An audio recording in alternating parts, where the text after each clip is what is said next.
Senhoras, senhores, queridas irmãs, queridos irmãos espíritas, caras amigas e amigos que nos acompanham pela Web TV Mansão do Caminho e por outros veículos da internet, nossos votos de muita paz.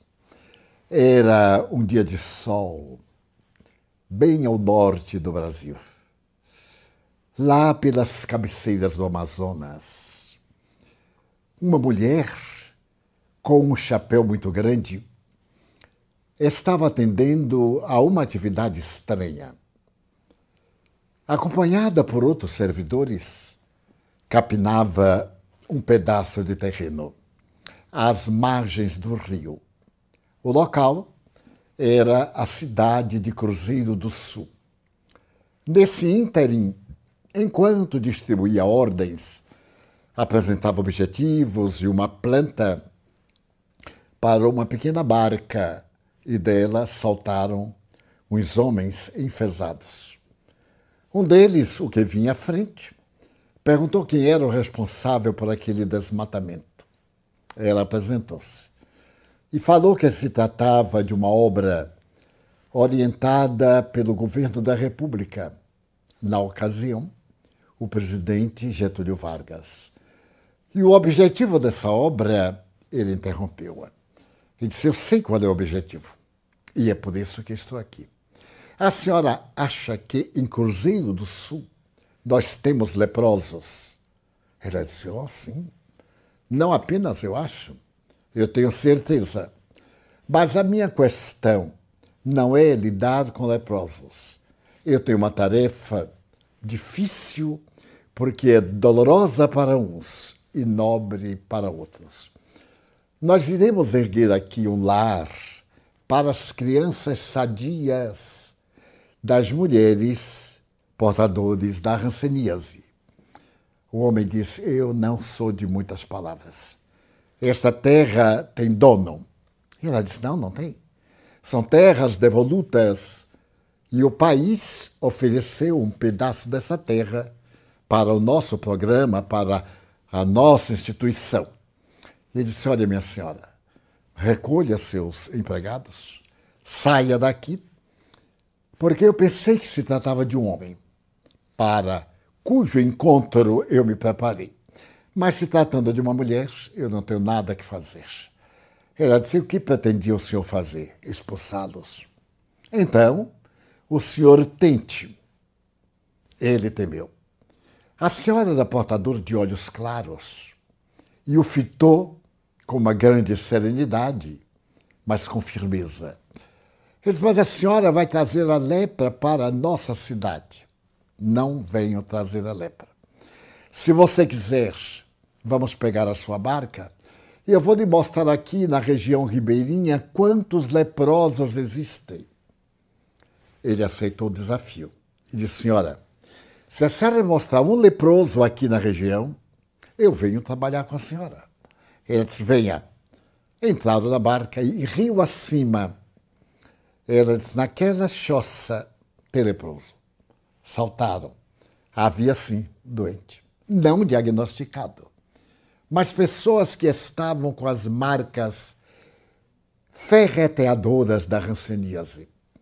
E assim, durante várias horas, ela foi apresentando uns, apresentando outros e constatando que o número de hansenianos naquela região era muito grande.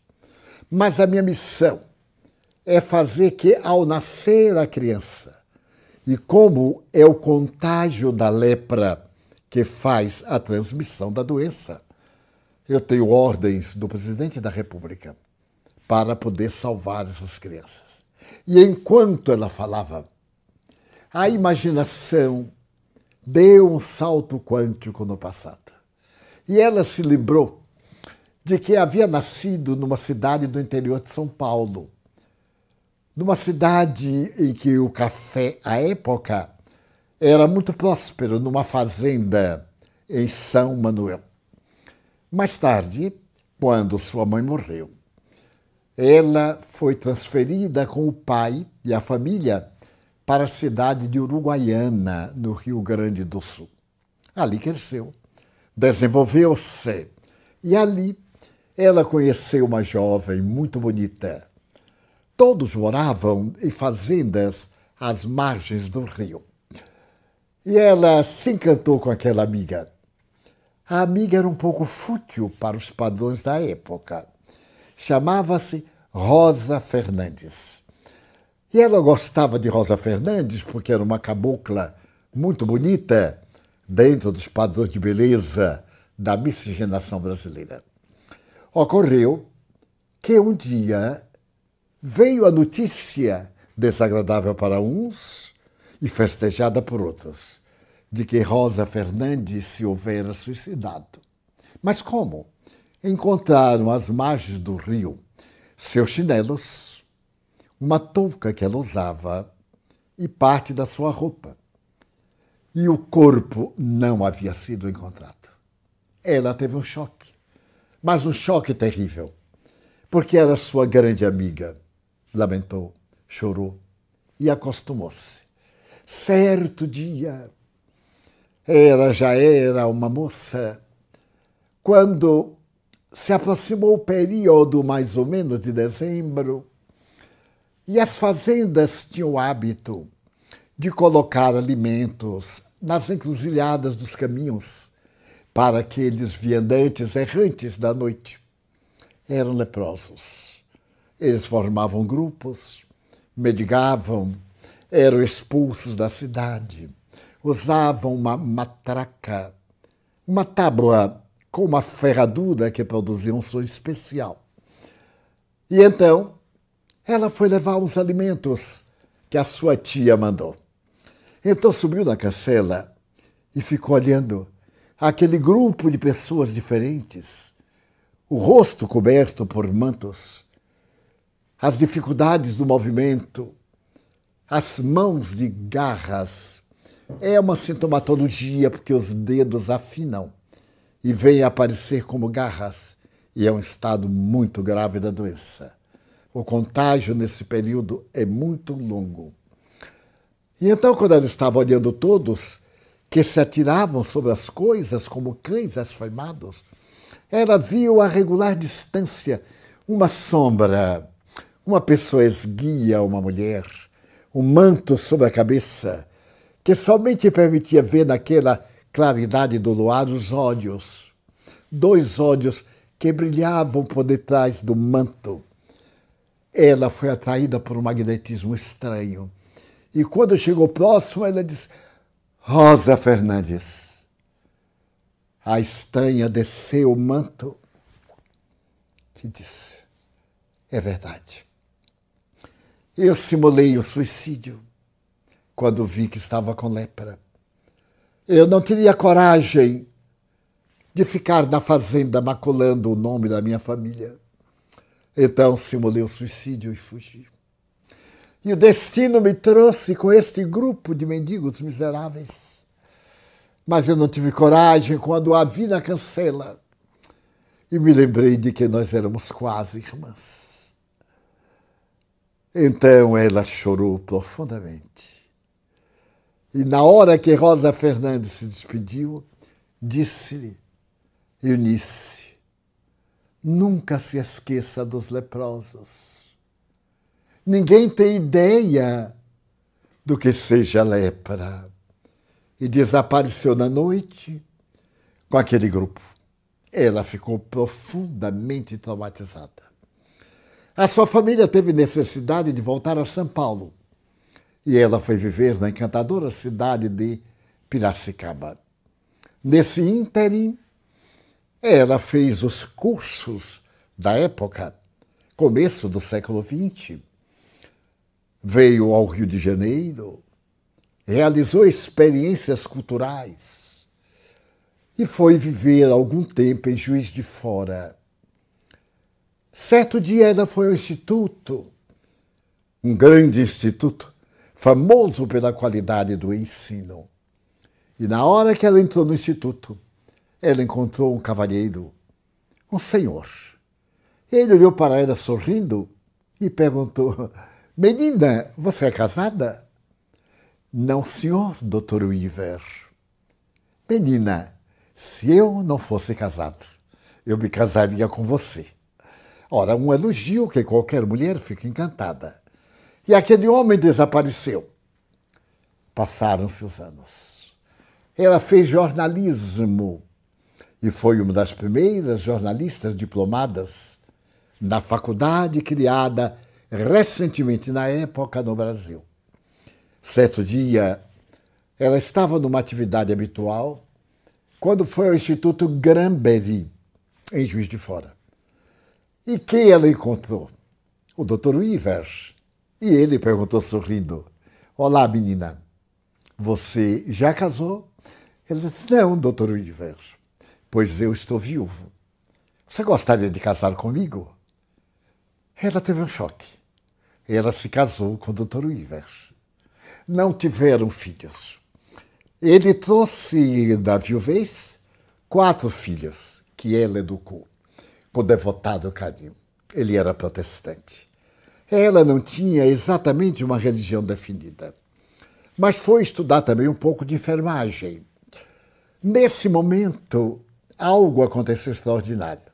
O Dr. Weaver era um americano de muita cultura. E a Universidade de Nova York mantinha um navio transatlântico, que era uma universidade em movimento. Esse navio percorria mais de 20 países, com seus alunos e mestres, dando lições de história, geografia e outras doutrinas em loco. E o Dr. Weaver foi nomeado reitor da universidade. Ela o acompanhou.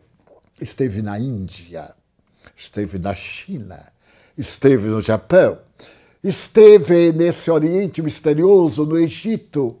Mas em cada um desses países que citei, ela foi ficando alarmada, porque a incidência da hanseníase era muito grande e era pública. Aqueles rostos marcados, aqueles membros amputados, aquelas faces marcadas profundamente pela hanseníase, a cegueira, a deformidade da fossa nasal, a boca, as orelhas largas, compridas, as mãos de garra. E ela ficou muito impressionada. Eles foram residir na Carolina do Norte. Ali, então, ela fez vários cursos e voltaram ao Brasil. Os dois se amavam com uma ternura incomparável. Ela era uma esposa devotadíssima, dona de um sentimento muito nobre, de um coração gigante. Mas a vida humana também é cheia de surpresas. E, inesperadamente, quando ela morava no bairro do Botafogo, no Rio de Janeiro, o Dr. Weaver desencarnou. E ela perdeu a alegria de viver. Estava sendo criado no Brasil um movimento de proteção aos filhos sadios das mulheres portadoras da hanseníase. Porque na época se acreditava que a hanseníase era de um contágio muito fácil. Não é. Atualmente a ciência demonstra que precisa de um contágio, de um contato demorado, quase que de um contato físico. Daí ela dá muito nos casais, nos herdeiros, nas crianças que as mães embalam. Também havia uma coisa. Naquela época, ainda não se havia descoberto os verdadeiros produtos para matar o terrível vírus de Hansen. Eram medicinas alternativas, porém placebos.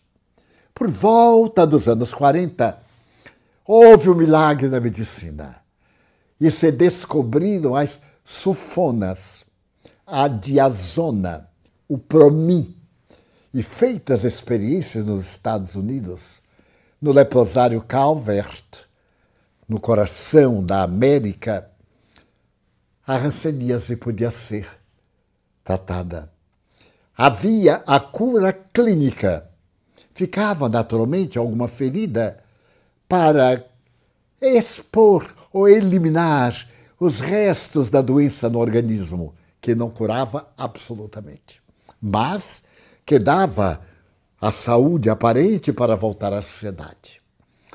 E então, ela agora, fazendo parte desse instituto, mas sem o Dr. Weaver, ela perdeu o encanto de viver. E planejou mesmo suicidar-se. Nesse ínterim, ela teve um programa assistencial na cidade de Belo Horizonte. E veio à capital mineira, sendo hospedada na residência de dois grandes espíritas, Dona Dolores e o Sr. Abreu. O Sr. Abreu era muito famoso em Belo Horizonte, porque da Avenida Afonso Pena ele mantinha uma casa de venda de canetas. Daí ele passou a ser conhecido como Abreu das Canetas. Era o tempo da caneta Parker, 51 e etc. E Dona Dolores era um personagem especial. Ela era cega. No entanto, via os espíritos. Era um caso muito raro. Eram, portanto, espíritas militantes. E quando Dona Eunice se foi hospedar, enlutada, as lágrimas lhe corriam a cada instante da alma. E Dona Dolores confortava, falava-lhe da imortalidade da alma, que ela tinha dúvidas, e que era possível manter contato com o Dr. Weaver.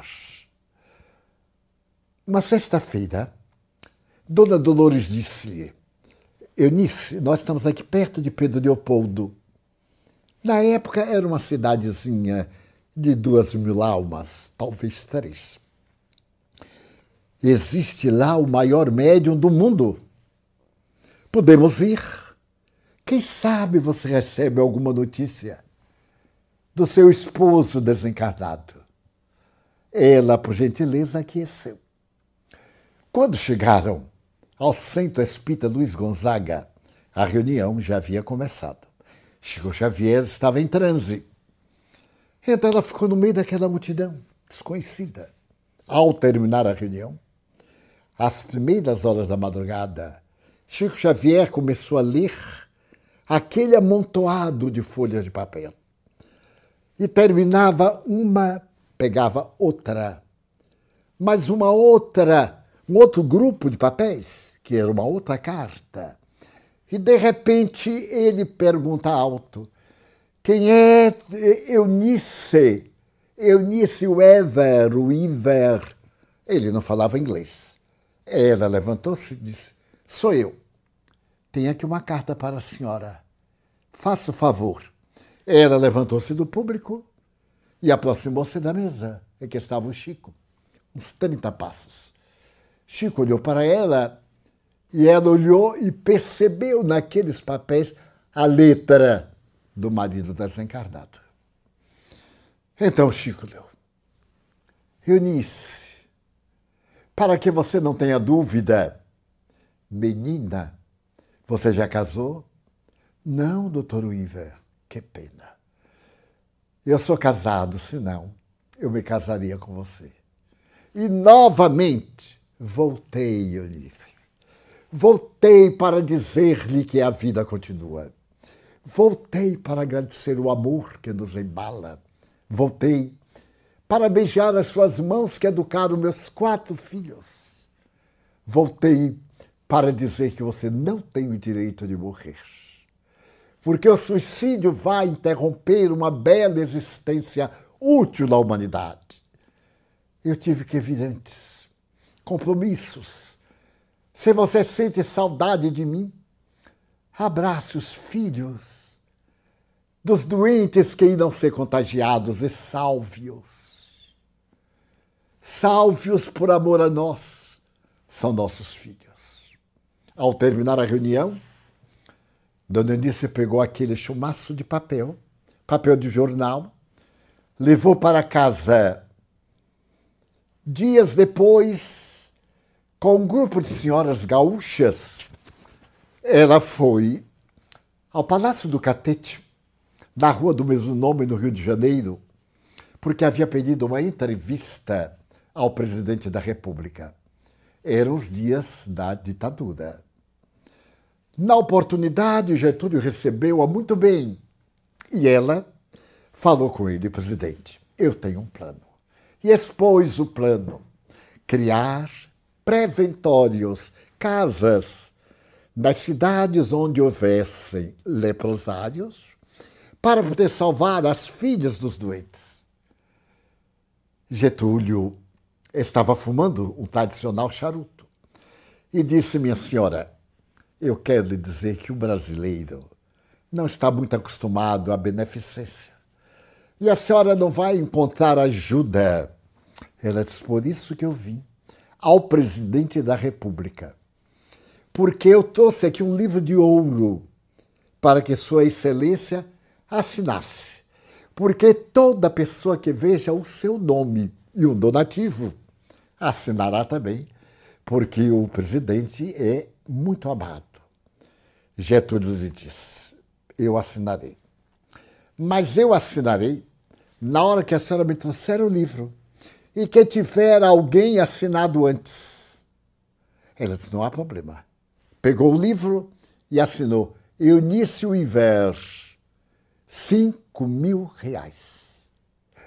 Ele teve um choque, porque ele havia dito: eu colocarei o dobro. Ela disse: então, é agora a sua vez de assinar. E ele assinou o livro. Ficou tão encantado com aquela senhora que ele disse: minha senhora, eu acredito em você. Amanhã eu tenho aqui o encontro dos interventores. Não eram governadores. Os ditadores colocavam intervenções em todo o país. E eu tenho uma reunião com todos os meus interventores. Eu preciso lhe dizer-lhes coisas muito sérias. A senhora teria coragem de falar aos meus interventores? Ela disse: presidente, eu sou assim. Eu não vou às sardinhas, eu vou primeiro aos tubarões. Se eu estive com o senhor, que é um tubarão, por que pensa que eu vou ter medo das sardinhas? No dia seguinte, às 14 horas, ali mesmo no Catete, na sala de reuniões, estavam todos os interventores, os que governavam os estados do Brasil. O presidente da República, seus auxiliares, o protocolo, e eu disse o Iver. Em momento dado, o presidente passou-lhe a palavra. E ela levantou-se. Falou do seu plano. Seu plano ia salvar o Brasil. É pena que os leprosos, na época, não votavam. Mas ela queria cidadãos para votar. Cidadãos. E houve um sorriso de mofa, de incredulidade. Um interventor do Nordeste, infelizmente tinha que ser do Nordeste, disse: senhora, eu não acredito no seu plano. E ela perguntou: o senhor é interventor, é governador de qual estado? E ele diz: do estado X. Ué, eu lhe vou contar uma história do leprosário lá da capital, do estado X, que eu tenho visitado. O senhor deve saber que lá tem um leprosário. Oh, sim, claro, eu sou governador. Pois eu tenho ido lá e o senhor nunca foi. E lá eu conheci uma criança de nome Francisco. Então, às vésperas do Natal, há alguns anos, ele disse assim: oh, tia Eunice, você me dá uma bicicleta, um velocípede para o Natal? Ele disse: não posso, Francisco. Eu recolho tão pouca ajuda que não posso gastar em presentes. E no ano seguinte, e por fim, 4 anos depois, uma amiga minha, gaúcha, me ofereceu uma bicicleta para uma criança de 8 anos. E eu levei no caminhão a bicicleta para Francisco. Eu estava feliz. Quando eu cheguei ao leprosário e as crianças, adultos vieram, também os diretores, Francisco via muito triste. E eu disse: olá, Francisco, tenho uma surpresa para você. Alguém pegou a bicicleta, trouxe. Ele olhou e chorando me disse: muito obrigado. Eu não quero mais. Mas por que não, Francisco? Ele mostrou as duas mãos. Tinha alguns dedos amputados e não podia conduzir. Então, governador, é isso que eu quero evitar. Getúlio sorriu e pediu que cada um desse um donativo e apoiasse no seu estado o trabalho da construção, ao lado ou próximo ou distante dos leprosários, do preventório. Aqui em Salvador, era num bairro muito próximo daqui do local em que está a Mansão do Caminho. E nós fomos lá cerca de 60 anos levar nosso carinho aos internados. Muito bem. Então a questão tomou corpo e por isso ela estava naquele dezembro lá em Cruzeiro do Sul, realizando o trabalho grandioso de construir um preventório para as crianças. Vamos fazer uma ligeira pausa e eu volto logo. Espere. Eu me encontrava no Rio de Janeiro. Todo ano, até antes desta quarentena, eu visitava a cidade do Rio de Janeiro e adjacências, proferindo palestras desde agosto de 1957. Nunca faltei. A começo eu ia por um período mais largo, de férias, mais recentemente, durante uma semana. Então aproveitava também para ir às cidades próximas, a Juiz de Fora, no estado de Minas, a Volta Redonda, a Três Rios, também mais próximo, de Niterói e etc. E numa quarta-feira eu reservava para participar do culto evangélico na residência de Emílio e Lígia Ribeiro, dois trabalhadores do Evangelho de Jesus que residiam na Rua Marquês de Abrantes, na qual eu também me hospedava em casa de duas venerandas senhoras. E nesse culto do Evangelho, onde iam vários amigos convidados, à mesa interpretávamos a palavra do Senhor, essa obra magnífica de Allan Kardec, o Evangelho segundo o Espiritismo, e enquanto outros realizavam interpretações, os bons espíritos vinham e psicografavam simultaneamente. À mesa, que era redonda, eu ficava sentado de costas à entrada, para não ver quem entrava depois da reunião iniciada. Havia um certo pudor, porque se viesse alguma mensagem, eu não teria visto quem chegou. Portanto, eu ficava com o meu inconsciente em tranquilidade. Porque, por incrível que pareça, o médium deve ter essa consciência de dever e responsabilidade. Embora, invariavelmente, nós, os portadores de mediunidade, sejamos um tanto incompreendidos até pelos confrades. É natural, a dúvida na filosofia faz parte da verdade. Quem não duvida não tem convicção, tem aceitação. Então, a arte de duvidar, vamos filosofar, por favor, sem ser filósofos. Então, a arte de duvidar é a ciência de aprofundar o conhecimento. A dúvida a que me refiro não é aceitar a questão de olhos fechados. Discutir, examinar, perquirir, procurar novos caminhos, novas explicações. É uma forma de dúvida, não de descrença, que é diferente. Então, eu psicografava e tinha, e até hoje, felizmente, mantenho esse pudor. Os que me conhecem sabem. Os que não conhecem imaginam conforme o seu próprio caráter. É natural. Nós julgamos os outros pelo que nos é conhecido. E o que nos é conhecido é o caráter. Então, na minha opinião, eu passo todo mundo pelo meu crivo. Há uma história clássica da filosofia de Sócrates chamada Os Três Crivos. Antes de nós julgarmos, devemos passar por três crivos, por três áreas de compensações coloquiais, filosóficas. Mas bem, então, certo dia ou certa noite, eu recebi 4 ou 5 mensagens. O culto começava às 8 e terminava entre 9h30 e 10, conforme as circunstâncias. E era um instante agradável de conversação, todos opinavam, certo ou errado. Era assim que Jesus fazia na casa de Simão Pedro.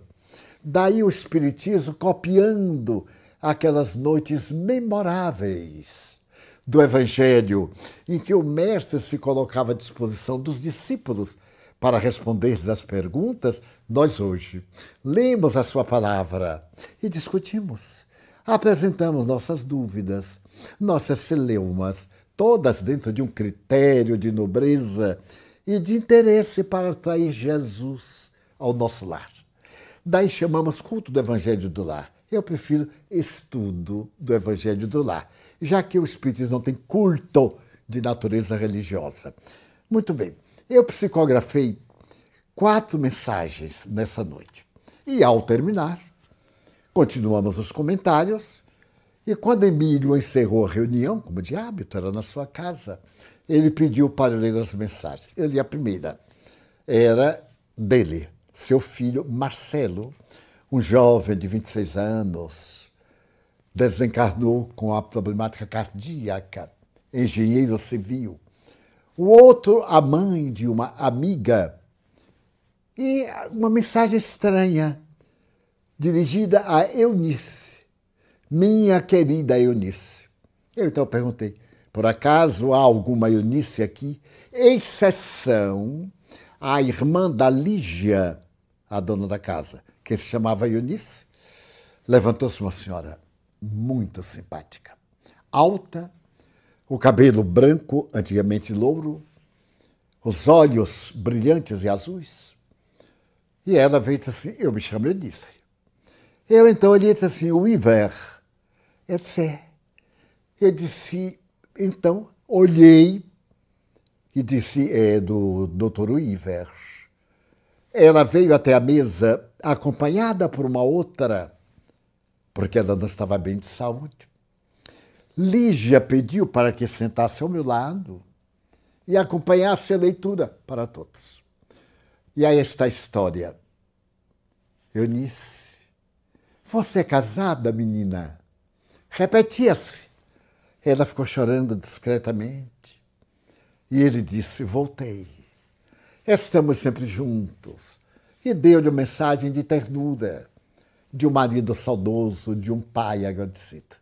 Quando eu entreguei a mensagem, ela pegou minha mão e beijou. Ela era protestante. E ela disse assim, seu Divaldo, eu tenho aqui na bolsa a mensagem recebida do Chico Xavier. Abriu a bolsa, colocou sobre a mesa ambas as mensagens. E ali deviam estar umas 50, 40 e poucas pessoas. Todos nos comovemos. É claro, porque nós acreditamos na imortalidade da alma. Nós somos honestos até onde nos permitem as forças. As pessoas ali eram respeitáveis e são até hoje, que eu saiba. E se não são, é problema de cada um, não é meu. Então ela disse, você me permite ficar sua amiga? Eu disse, mas, dona Eunice, eu nunca ouvi falar sobre o seu trabalho. Ela disse, eu tenho lá na Bahia um preventório. Eu disse, mas aonde? Próximo a um bairro chamado Pau da Lima. Não me diga. Sim, é um casarão.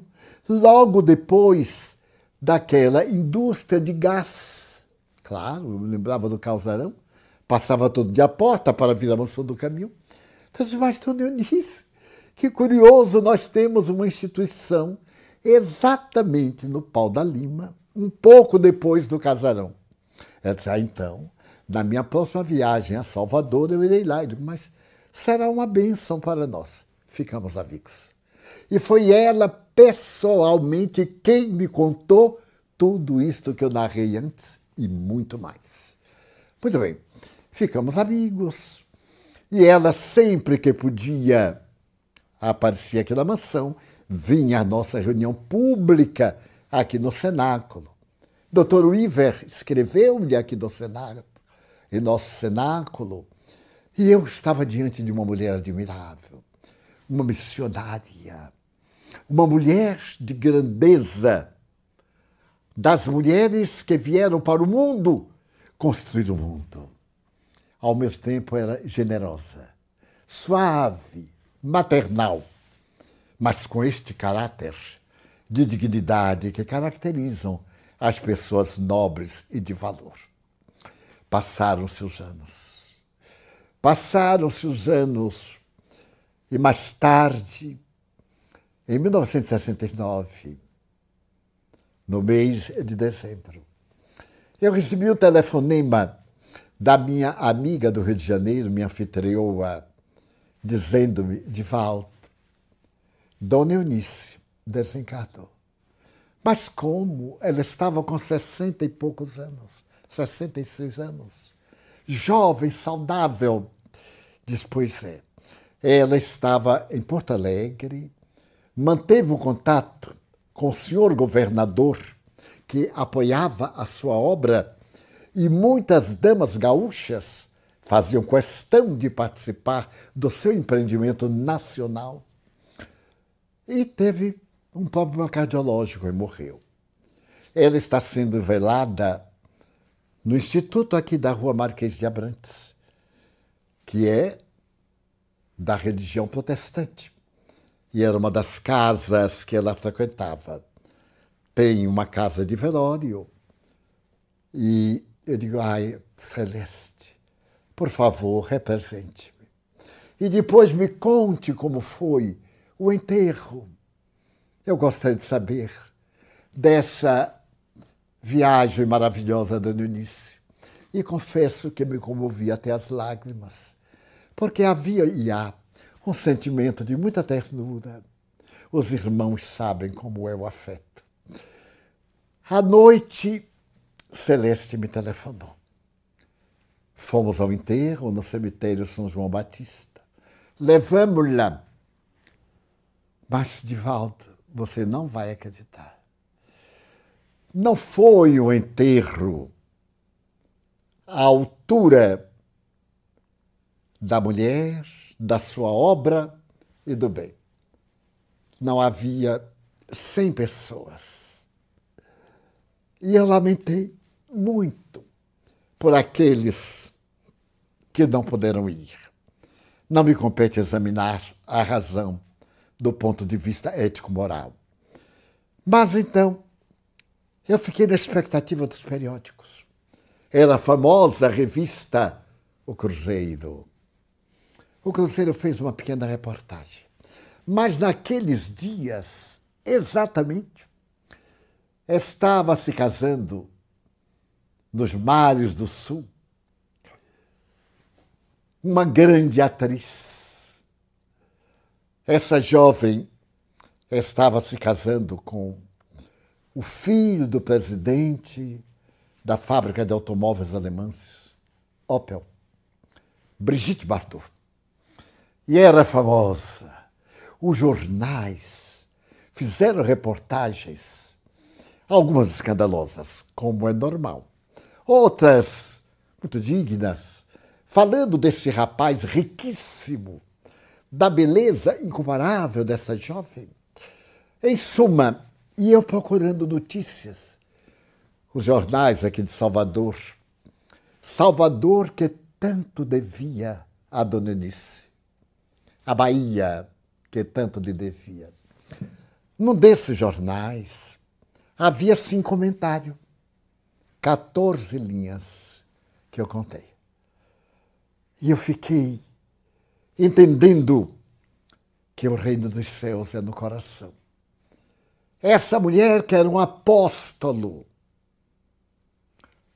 uma missionária, que merecia não elogios, mas que a sua vida fosse repetida, repetida, repetida, para estimular outras mulheres notáveis.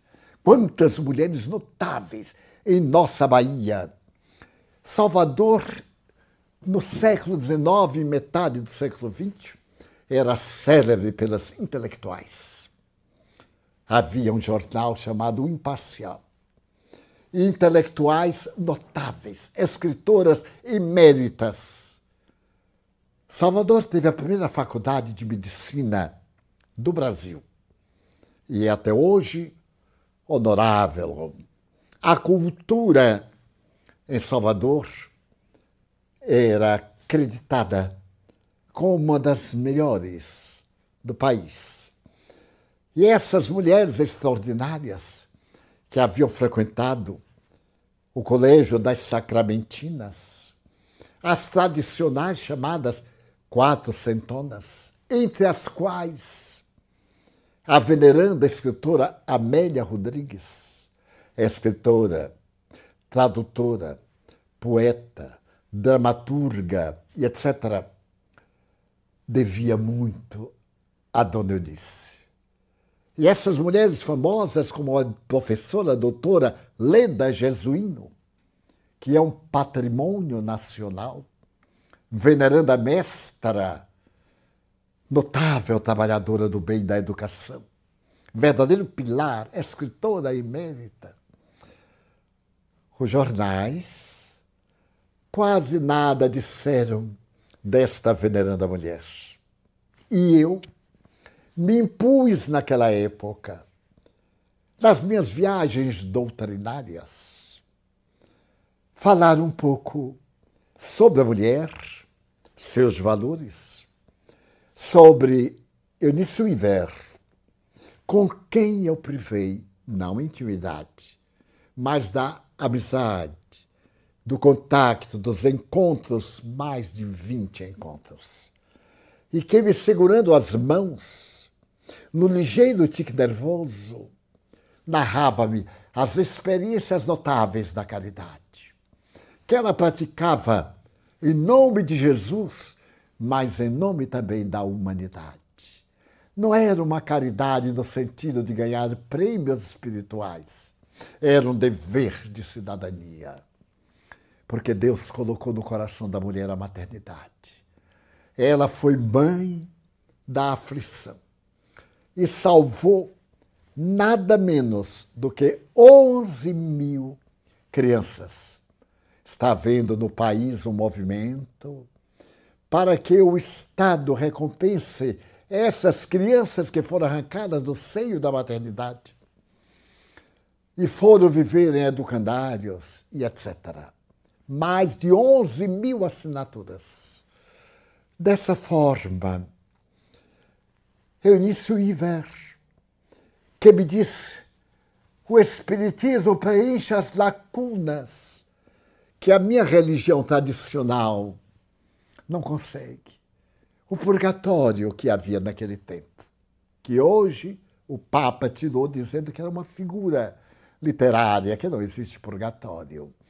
O céu e o inferno, que João Paulo II também tirou, que não são regiões geográficas ou cosmográficas do nosso universo. São exemplos para que possamos entender, através de paráfrases, essa realidade do mundo espiritual. Então, Eunice Wiver apareceu-me esta noite. Eu estava psicografando Joana de Ângeles.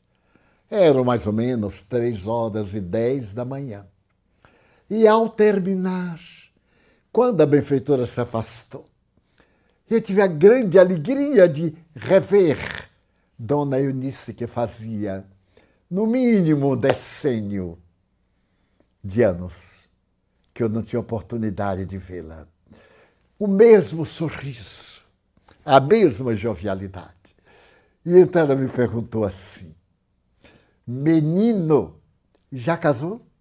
Eu disse: não, Dona Eunice. Oh, que pena que eu estou desencarnada. Ela fazia uma blague, porque nós brincávamos muito. Deus me permitiu ser uma alma contente, uma alma alegre e feliz. Então, Eu lhe disse, a senhora está me aparecendo. Eu hoje vou contar a sua história. Vou tentar lembrar-me, porque são detalhes de há mais de 50 anos. Mas Deus me deu uma memória saudável. E durante o dia, de vez em quando, eu procurava lembrar. Ah, Rosa Fernandes. Ah, muito bem. Esse e aquele. E fui montando. Para, neste momento, de uma ranceníase de outra natureza. Covid-19. Dizer àqueles que me honram, porque eu considero uma honra alguém ouvir o velho companheiro, que a misericórdia divina não nos abandona. Que os seres amados nossos, eles viajaram no veículo que tem volta, não só pela reencarnação, como pela comunicação mediúnica. Então, não deblateremos, não choremos. Eles voltam. Eu tenho um amigo muito querido, entre outros, em Manaus, e ele fazia um WhatsApp ontem. Divaldo, a situação aqui é dolorosa. Eu, por exemplo, estou no grupo, na primeira linha, tentando ajudar. E de uma rua ontem, saíram 16 enterros. Você pode imaginar isto? E eu lhe respondi, não posso. Porque dores morais não se descrevem, vivem-se-nas. Por melhor que eu descreva uma dor moral, o ouvinte vai fazer um paralelo com as suas experiências. Então, pela querida Manaus, pela querida Amazônia, a que Manuel Filomeno de Miranda dedica uma página no seu mais recente livro. Ele mostra que ali no centro da floresta existe uma comunidade espiritual de muita beleza para atender a Amazônia colombiana, a toda a região amazônica que abrange o noroeste da América do Sul. Então, orei, era tudo que eu podia dar. E lembrando de Dona Eunice, eu faço agora um paralelo com as dificuldades que estamos vivendo. E peço a ela que interceda junto a Maria Santíssima, a mãe da humanidade que Jesus nos deu, para que nos acaricie e para que a peste que nos ameaça seja detida. Que essa peste que lapida os nossos corações ceda lugar ao amanhecer de um mundo novo e consciente de regeneração, conforme Allan Kardec nos expõe em A Gênese e em toda a obra da imortalidade, e o Evangelho em São Marcos, número 13, em São Lucas, número 13, melhor, em São Marcos, número 13. Então, eu a trouxe para demonstrar a grandeza da mulher, incompreendida milenarmente, multimilenarmente, e ainda hoje. E o coração amorável da mulher espírita, sem demérito para qualquer crença ou não crença, porque o valor está na dignidade das ações e não na crença abraçada. A crença é a metodologia que nos ensina como crer e em que deveremos acreditar. E o Espiritismo nos dá a imortalidade da alma. A querida amiga volta do além para onde foi em 1969, há quase 50 anos, para abraçar o velho amigo que também está se preparando para partir. para cantar as glórias inacessíveis do Evangelho. Então, se por acaso você está neste momento infectado, não tenha receio. Há razões que nos escapam. Os códigos divinos sabem. Os códigos do amor de Deus sabem. Se você está se recuperando, cante louvores, porque nós oramos para pedir. Oremos também para agradecer. E assim, lembrando-nos de tantas mulheres extraordinárias, especialmente as que se dedicaram e se dedicam à humanidade. E gostaríamos de assinalar que a Mansão do Caminho, a partir de amanhã, estará também vacinando aqueles da primeira linha que foram estabelecidos. O nosso ambulatório médico foi escolhido para poder atender à calamidade. E nós ficamos imensamente felizes em podermos contribuir, pelo menos, oferecendo espaço para as pessoas idosas, as pessoas de lares coletivos, também idosas, à classe médica, aos responsáveis da enfermagem, esses que estão correndo risco, conforme a lei estabelece, essa primeira leva também se encontra na Mansão do Caminho, a partir das 10 horas da manhã, um posto de atendimento. Porque todos nos devemos dar as mãos para nos ajudarmos, fora qualquer tipo de preconceito. Agora vige o amor. O amor é Deus. Eu venho para que tenhais vida, e vida em abundância, disse Jesus.